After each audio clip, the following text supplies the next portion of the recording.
now, Radio Cayman presents The Business Buzz, an insightful and fresh take on a variety of issues that impact the local business environment. This is where we address the business topics that matter. Radio Cayman's Business Buzz. Here's your host, Anita Khan. Good morning. It's 18 minutes after 8 o'clock. Welcome to the Thursday edition of the Business Buzz. And this morning, we only have one segment, and it's a very, very important segment this morning. We are in the business of promoting businesses on the Business Buzz. And this morning, we will be promoting preparedness. Hazard Management Department, Cayman Islands, is in the house. And of course, hazard management has overall responsibility for the National Comprehensive Disaster Management Program, including preparedness, response, mitigation, and recovery. In the studio this morning from Hmci, we have Hmci, we have Mr. Simon Boxall. Simon is the Awareness and Education Officer of Hazard Management Cayman Islands. Sitting next to him, we have Mr. David Broughton. David is Head of Operations, Response and Recovery. And joining us via link, we have Mr. Winston Sutherland. He is the Director, Management Support Unit, Cayman Islands Government. Good morning, gentlemen. Good morning. Thanks for having us on. Really appreciate it. It's a pleasure, my pleasure. Susan has put this all together for our listeners and of course our viewers. I want to say good morning to them as well, and to our sponsors, Cayman Insurance Center and Cayman Medical Supplies. Good morning. Now let's jump right into this. We only have a short time and we have so much to cover this morning. We want to say we want to ask just to give us an overview of Hmci and the main functions. Right, thank you very much. And Simon is going to take that. I think good I might morning, jump Simon. into it. Morning, really good to be here, and thank you for having us, and good morning to all the listeners. So hazard management is an all-hazards agency. We deal with, of course, hurricanes, but it's both natural and man-made hazards. So we're kind of like a coordinating agency that brings together government and as we did for COVID-19, we activate the National Emergency Operations Center to kind of have like a laser-focused response to get the country back on its feet as quickly as possible if we're impacted, or just respond to a threat. So to do that, we have a program that does preparedness, try to get people aware, and this is kind of one of those functions today. We look at ways of mitigating the threats, trying to reduce the possible impacts from hazards. And so there's a lot of training involved. We were at doing mass casualty management training recently in the BRAC. We do shelter training. We have these CERT teams. And then there's the response side of it, which is where we activate the NEOC.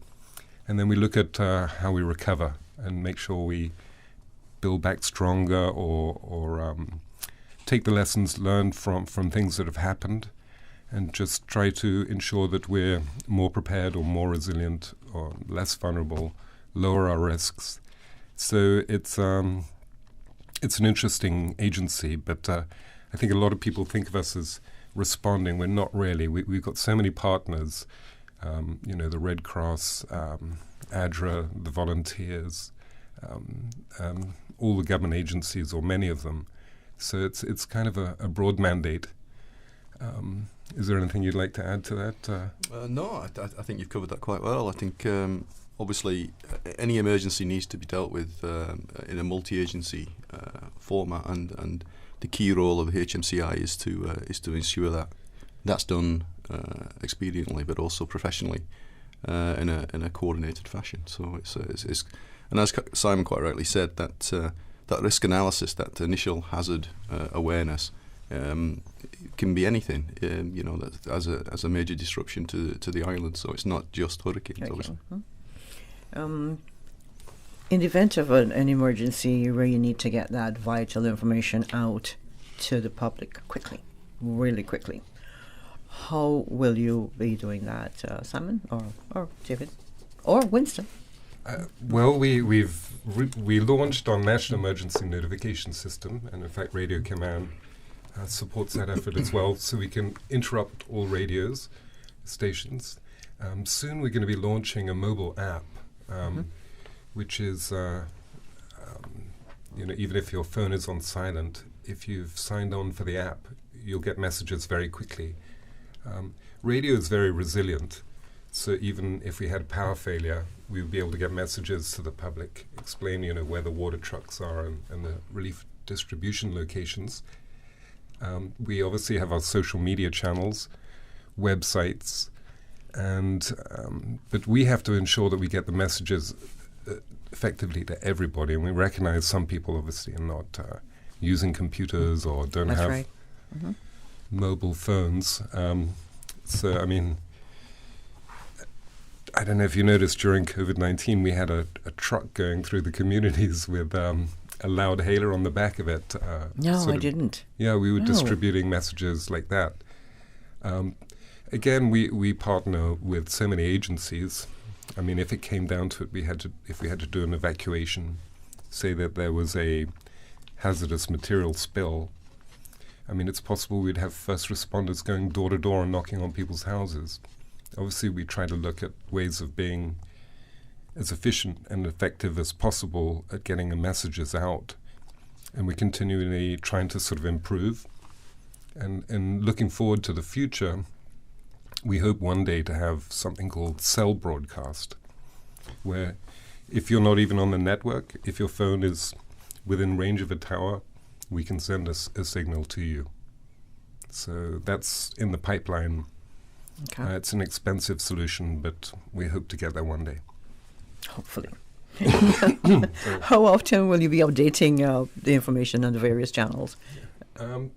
Well, if we have a hurricane threatening, we get messages coming through the National Weather Service, Mr. Tibbetts, every 6 hours. But we also get intermediate forecasts quite often if we're facing a threat every 3 hours. But we'll be putting out information about what people should be thinking about too in terms of their response planning, information about shelters, explaining to people some of the things they would need to get in there to make sure they're prepared, food, non-perishable food and water and things like that. So our messaging will greatly ramp up. And once we reach the warning phase, we activate the NEOC, and what's something called the Joint Communications Service, EST, is then stood up. And they are a larger group of communicators in government, and they support the messaging. It's one of the functions of the National Emergency Operations Center is that kind of communications role. Obviously, you have other ones like shelters, debris clearance, and so on. But it's a very, very important function, that messaging. And I think, again, just going back to COVID-19, that communication has to be extremely clear in a crisis or a disaster. So government comes together and speaks with one voice and tries to, ensure that the messages reach everybody and that it's as efficient as possible. Okay. Well, going back to the information, will there be someone who will be updating that the social media channels, especially during hurricane season? Yeah, it falls to me that that sort of updating function and of the website and things, and trying to get messages out to the media. And then, as I said, we get supported by the Joint Communications Services, which is led by the Director of Government Information Services, Ms. Suzette Ebanks. She does an incredible job, and we pull together communicators from the police department, Department of Tourism. Obviously, that role is not as important at the moment because we don't have thousands of tourists that we need to help communicate to as well. That's a big communications challenge in and of itself normally, because they're not as switched on to our local media landscape. So individuals prepare, businesses. Can you explain a little bit on the importance of business continuity and disaster recovery planning? I'll Okay, Simon has looked at David, so David's going to take that. Winston. This probably fits within my remit. And Winston, you're still on the line. Please don't leave us. No, I won't. I'm here. Well, business continuity management planning is obviously a critical element for all businesses, and it can be described as a proactive plan, as opposed to disaster recovery, which is more of a reactive plan. Business continuity details steps to be taken before, during, and after an event to maintain the financial viability of an organisation. It's critical for business continuity management planning to be successful, for a thorough review of all critical activities to be undertaken. And these two terms, I think, are important to bear in mind. One is the recovery point objective for any business out there. So if you've identified your critical processes that you would need to continue your business, then what is your recovery point objective post major incident or disaster? What is the time limit you're looking for? The interaction with your suppliers or your customers, etc. And the second term is your maximum period of tolerable disruption. So what is that? Because if we don't have those two measures, then your business continuity management plan can sort of waver, it can sort of lag on. And it's quite critical to ensure that you've got something in place where you know what to do in the event of, and then post-event, post-incident, post-major emergency, the processes that you need to put back in place to get to that recovery point objective are quite clearly stated and laid out. And I guess we had a lot of practice with Hurricane Ivan.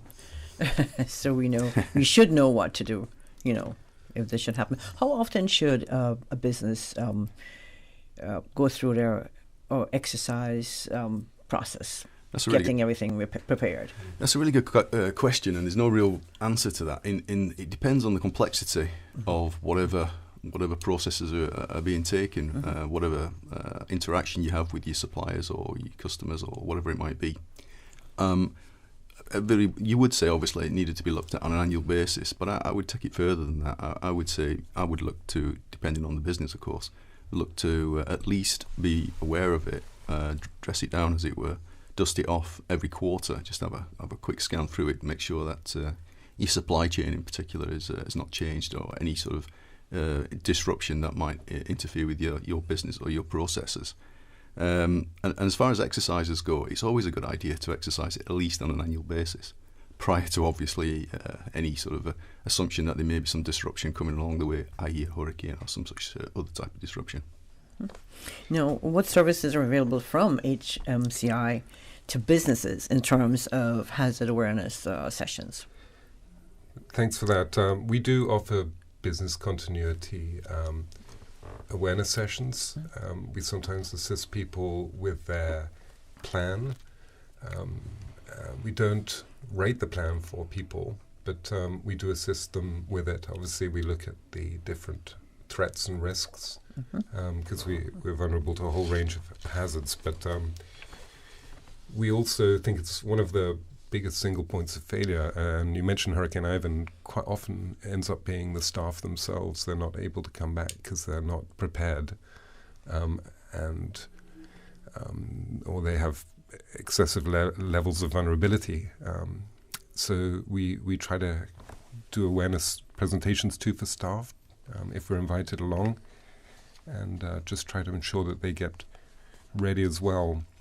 I wondered, Mr. Winston is hanging on the line, and he's such an expert on this area as well. But we do business continuity planning for government as well. All government agencies are required to file a plan annually that looks at their critical functions and how they're going to get them back up or continue to deliver them during an event. But do you actually have businesses that do this? We do have businesses that reach out to us, but yes, I think what government is doing, each government department, is effectively what businesses are doing or should be doing as well.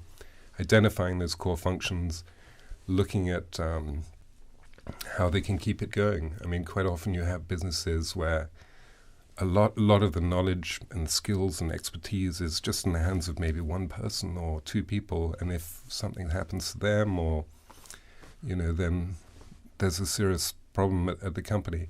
And we saw that a lot of the businesses after Ivan that did prepare were able to get back up quicker, outcompete their rival businesses.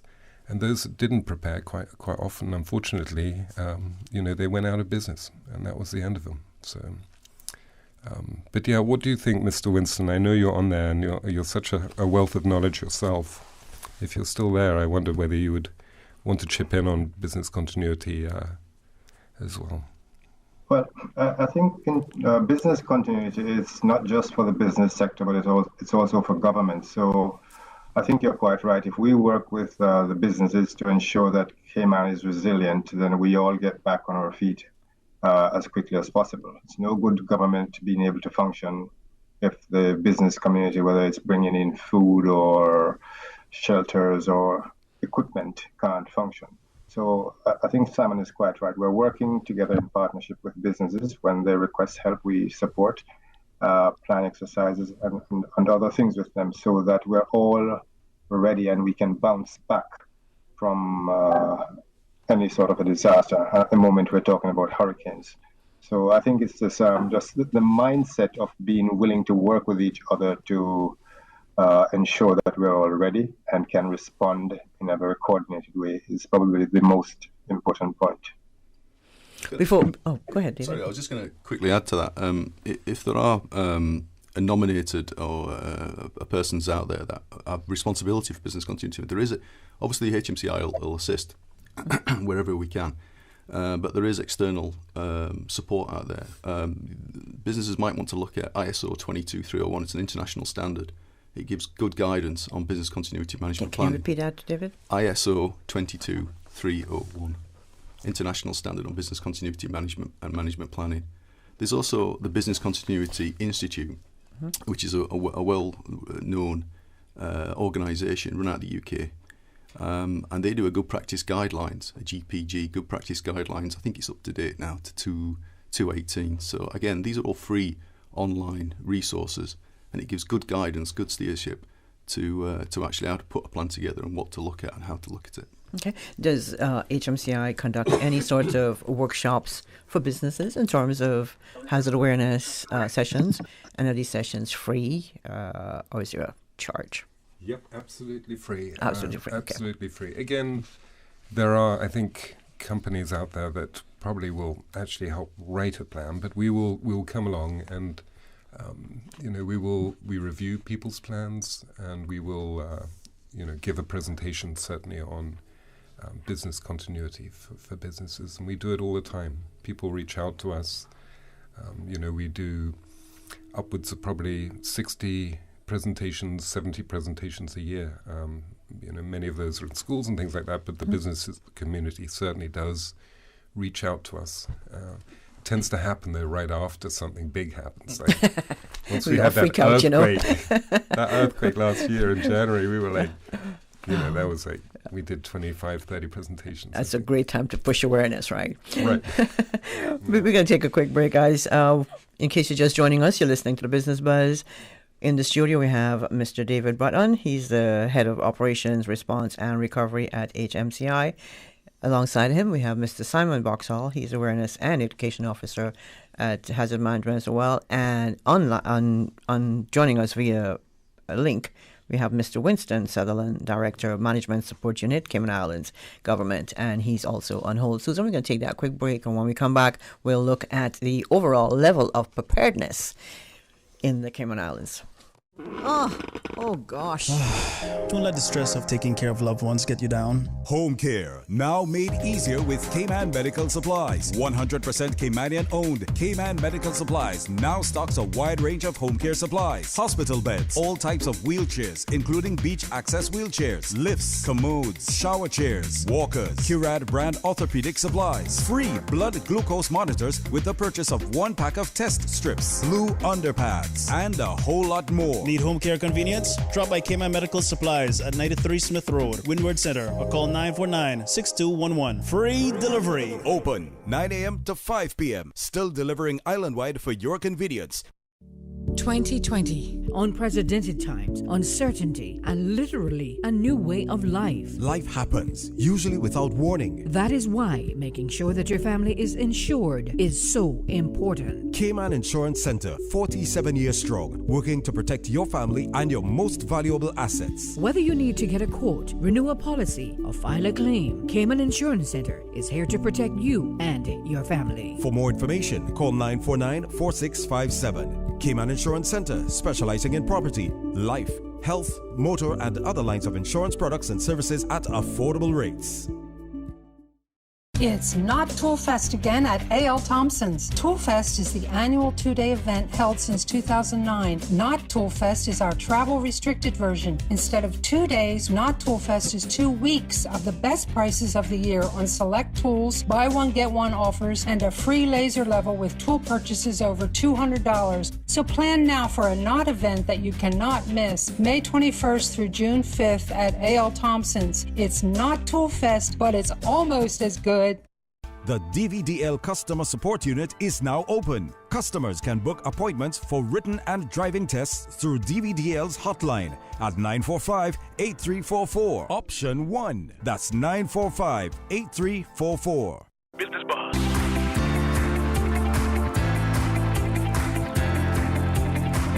Business Buzz with your host, Anita Khan.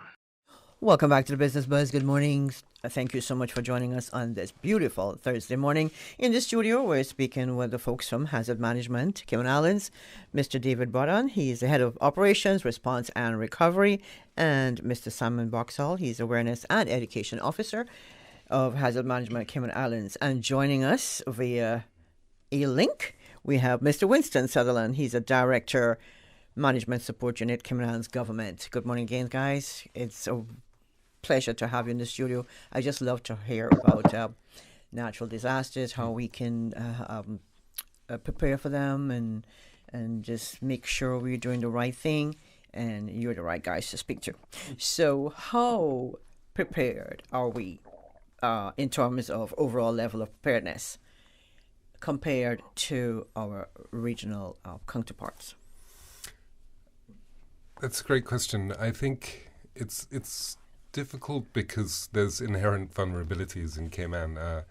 As you know, we're very low-lying, at just 7 feet above sea level on average in Grand Cayman. It creates a good degree of vulnerability from things like storm surge and hurricane-driven waves.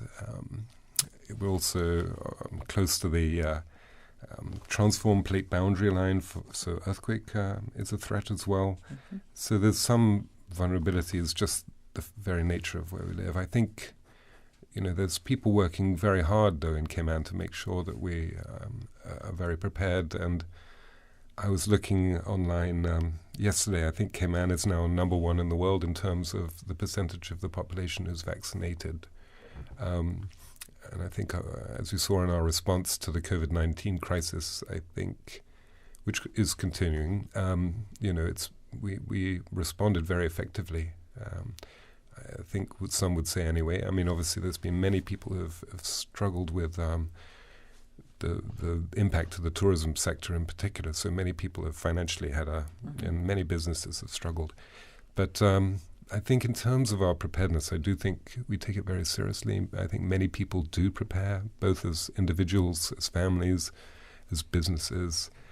And obviously Mr. Winston leading the effort to get government prepared in terms of business continuity with coup plans.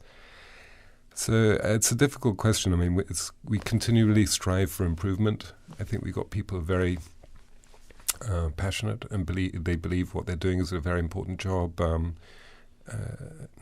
in terms of hazard management and things like that. Our leader, Danielle Coleman, I think we get the support of government, the ministers, the premier.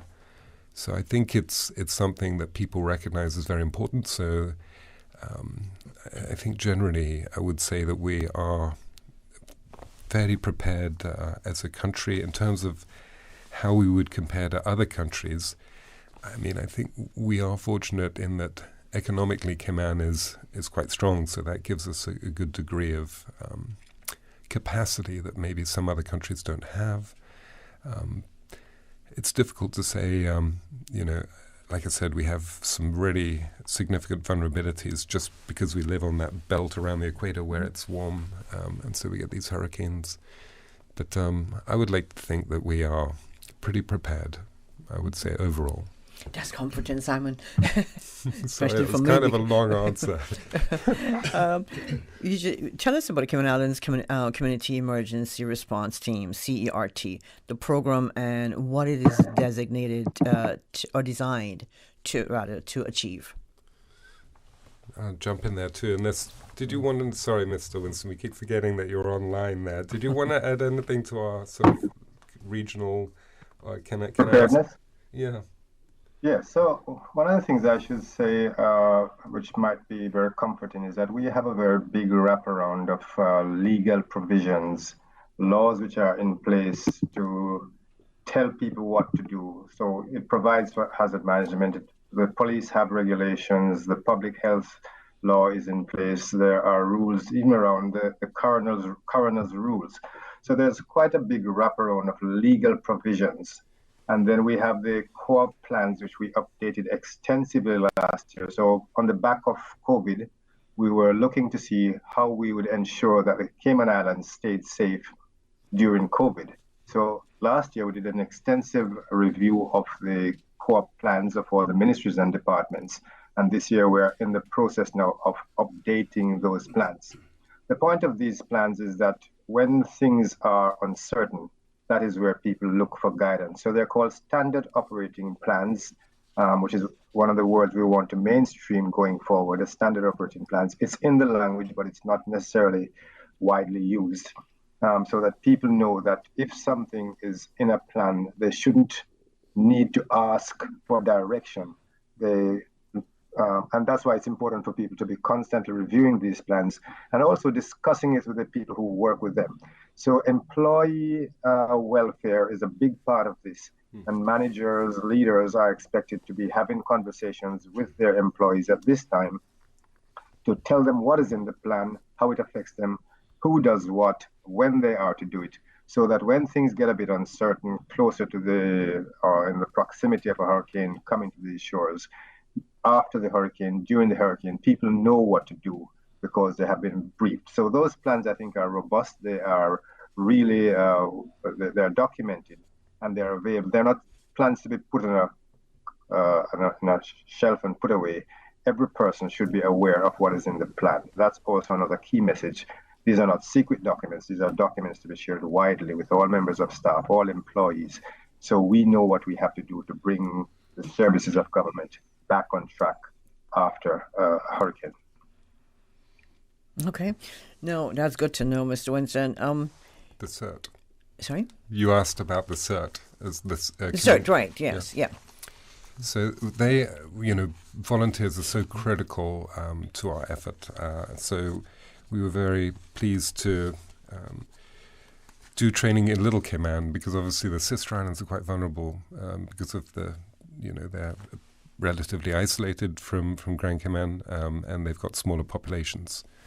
So we trained 30 people up in Little Cayman. We're really glad for that. Yeah, it's huge. And trained them in a whole range of things like damage assessment, search and rescue, CPR and first aid, again, totally free, the training. And we continue. We've got, I think, 6 CERT teams now. We just ran a generalist training, which basically we just invited anybody from the community who wanted to, not necessarily a specific area, to do the training so they could supplement existing groups.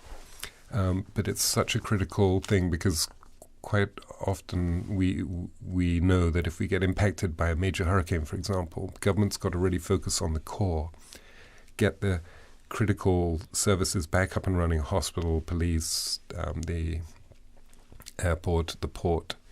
And so there's expected to be probably a period of days afterwards when it's going to be a challenge to get support to even those who are in real need. So these community emergency response teams provide another layer of resilience, and they hopefully prepare their communities before an impact. And we've seen, they have WhatsApp groups now in Prospect. They're all talking to each other and things like that.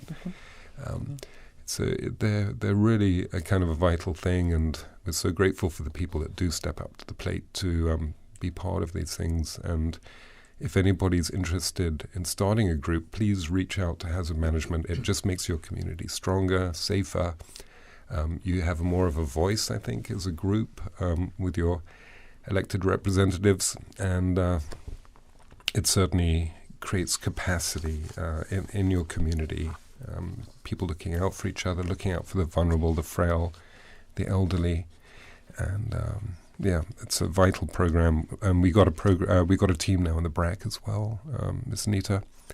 So we just want to continue to expand it. It would be incredible if we had one of these groups in every single district. Okay. That's okay. Now, what is the forecast for this year's Atlantic hurricane season? I know we just had subtropical Anna, so she's off the list. And then there's Bill, Claudette. I've got a list here. Bill, Claudette, Danny, all simple names. Elsa, Fred, Is Grace. Is that really a Danny? Yes. And there's a Fred. Fred. Fred. And we got a Sam Rose. Yeah, right. Fred, Grace, Henry with an I, Ida, Julian, Kate, Larry, Mindy, Nicholas, Odette, Peter, Rose, Sam, Teresa, Victor, and Wanda. Now, before we go to break, is it in the forecast for this to be a busy season? Well, you were on the line with the UK Met yesterday. I was, yeah. Do you want to... I think there's divergence on... There is.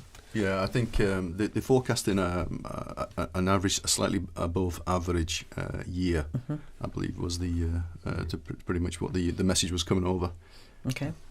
So we can look forward to some excitement? No, hope not. They are saying the waters of the Western Caribbean are a little bit warmer than usual, and obviously warm water is energy for cyclone development. And the way they had the sort of anticipated direction of the winds and the currents, they said that there would be quite a low shear, wind shear obviously inhibits. That's the high-level winds that blow in the opposite direction, higher in the atmosphere.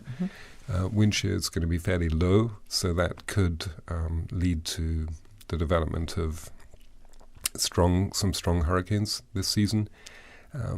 So we look at that, and obviously there's warm water in the Western Caribbean. So they said, I think, that the Western Caribbean Sea is slightly more likely to get one than usual. There are some other parts we're less likely to get impacted, but we need to be on guard.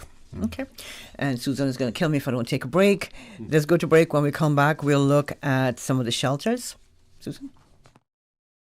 2020. Unprecedented times, uncertainty, and literally a new way of life. Life happens, usually without warning. That is why making sure that your family is insured is so important. Cayman Insurance Center, 47 years strong, working to protect your family and your most valuable assets. Whether you need to get a quote, renew a policy, or file a claim, Cayman Insurance Center is here to protect you and your family. For more information, call 949-4657. Cayman Insurance Center, specializing in property, life, health, motor, and other lines of insurance products and services at affordable rates.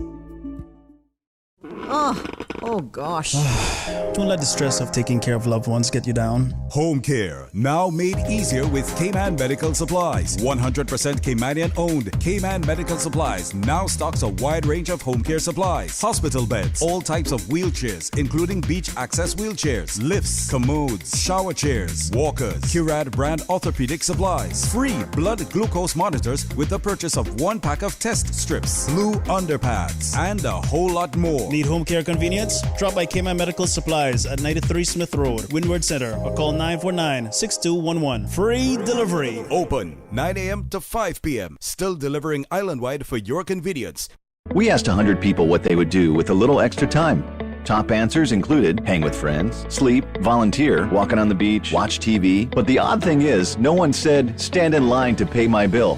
Funny that. Now Logic introduces Logic My Account. Pay online, view bill history, schedule automatic payments, and more. Go to logic.ky/my account and pay online, not stand in line. Logic My Account. Go on. Give yourself a little extra time. Bake a cake, browse the web, yoga, spring clean.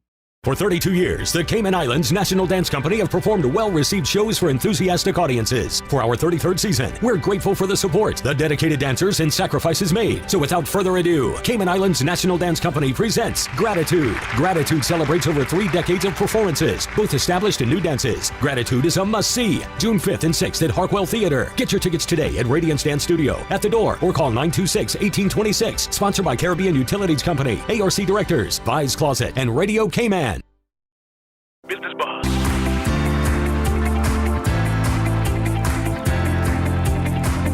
Business Buzz with your host, Anita Khan.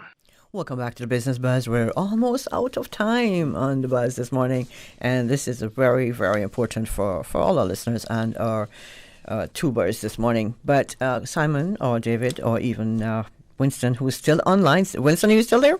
Yes, I'm still there. Okay. Hanging on. What is the total amount of hurricane shelters in the Cayman Islands, and how many of them operate as emergency medical centers, EMC? Well, I kind of predicted that question coming up, so I've got it in front of me here just to make sure that it's sorted. So we have 15 shelters in total. Right. 5 in Georgetown, 3 in West Bay, 2 in East End, 2 in Northside, and 3 in Bordentown. And out of all those, we have 1, 2, 3, 4, 5, 6. So we have 7 that act as emergency medical centres. Okay, and for those of listeners who don't know what the emergency medical centres are or what's provided, can you just, in a nutshell, just let us know? Yes, basically there's a doctor there. There's a doctor and nurses. So if you have a medical condition, obviously the ambulances aren't going to run after we get hurricane force winds. So there's medical staff there. In all the shelters now we have mental health professionals too. There's police officers in the shelters. And there's also Department of Environmental Health personnel there. Also, obviously, we have shelters in the Brack and Little Cayman. There's one in Little and 3 in Cayman Brack. And in each district, there's an emergency medical center. And if you go online, actually, or if you don't have a computer, call us. But if you go online, you'll see on Cayman Prepared, there's a section under shelters, and you can see where your nearest shelter is. And again, I looked at the call log for Hurricane Ivan. Hundreds of people calling for help. Don't forget that these things can sit on top of us for days, as we saw with Dorian, 48 hours. If you've got concerns about your health, think carefully about that, and maybe the option is to head down to one of these EMC shelters. Get there early if you can. And we have a couple of pet shelters now as well. John Gray High School and Clifton Hunter. If you have the right equipment, again, go on our website, look what you need, because they want you to have a one of those pet carrying carriers. Yeah. Mm-hmm. Handbags, I call them. Yeah. Oh, you have one of those little dogs? Yes. No, I used to, but okay. that I used to fetch around. But yeah. They come in very handy, and make sure you have all the equipment that go with it. Now, how crucial is it for persons to know their where to evacuate, plan their transportation, identifying a place to stay in the event of a storm? Because we all go crazy when we press the panic button, and especially me. Yeah. I think it's important. I mean, we were under a tsunami warning briefly when we had that earthquake. I think people should look at where they live and consider, okay, well, if I had 5 minutes or 10 minutes to get to higher ground to a strong reinforced concrete building that's elevated, where would I go? I think we need to talk to our children about, okay, if there's a fire, you don't have to go through the front door. There's other options. Obviously, you don't go out windows if you're on the 2nd or 3rd floors, but you do want to consider evacuations where you work. You should be looking at, where. When I go into buildings quite often, because I think working in this profession, you just tend to go into a space and you sort of become aware, okay, that's where your evacuation is. Do you want to add to that, Mr. Winston or David? Just one thing to say is that there should be a certain amount of personal responsibility, which I think is what Simon was alluding to. And so one of the things that we have in the co-op plans is an appendix called an Appendix F. And it helps each individual each person is expected to complete it and send it back to their manager or the designated person in their ministry or department. And I suppose I'm mostly speaking about the internal workings of the co-op plans now. And that gives each person a sort of guide to think through what are some of the things they need to have to do before, during, and after a hurricane. And one of them is thinking about evacuating. How are they going to evacuate? Where are they going to evacuate to? And so forth. So the Appendix F, I think, is a document which each member of all our employees should be focusing on now to ensure that they have thought through evacuating and other considerations before the start of the hurricane season. Thank you. Okay. I thought Winston had more. No, some of the things that disaster supply kit checklists. Now, we all know, we should know by now what we have to get. Wouldn't you say it, Simon? I do. I think you can go online, invite us along for a presentation if you don't know. I mean, obviously, we always have people coming onto the island to work. And then we have young people who didn't really experience Ivan, so maybe they're not aware that no water came out of the taps for like 2 months. Right. No electric for many people for 3 months. So if you don't have a flashlight, you really need to get one. A lot of people don't realize that those little handheld radios that we always talk about, they're really important because that's how you're going to find out where the water truck is or where the relief distribution. But at the end of the day, government, I think we're not running in like the cavalry to save and rescue. We need people to take personal responsibility. People have to have their own water and their own food, non-perishable food, a little bit of cash. Think about where you're going to put your car so it's up elevated. Try to get shutters because once the wind gets in, the roof comes off easier. So it's best to have shutters.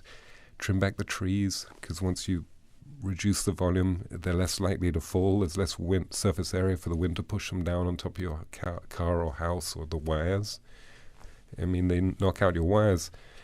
That's another thing. You're out for electricity is gone for another, few weeks. So, but yeah, go on to Cayman Prepared. Give us a call. Invite us out to do a presentation. If you're not sure what you need,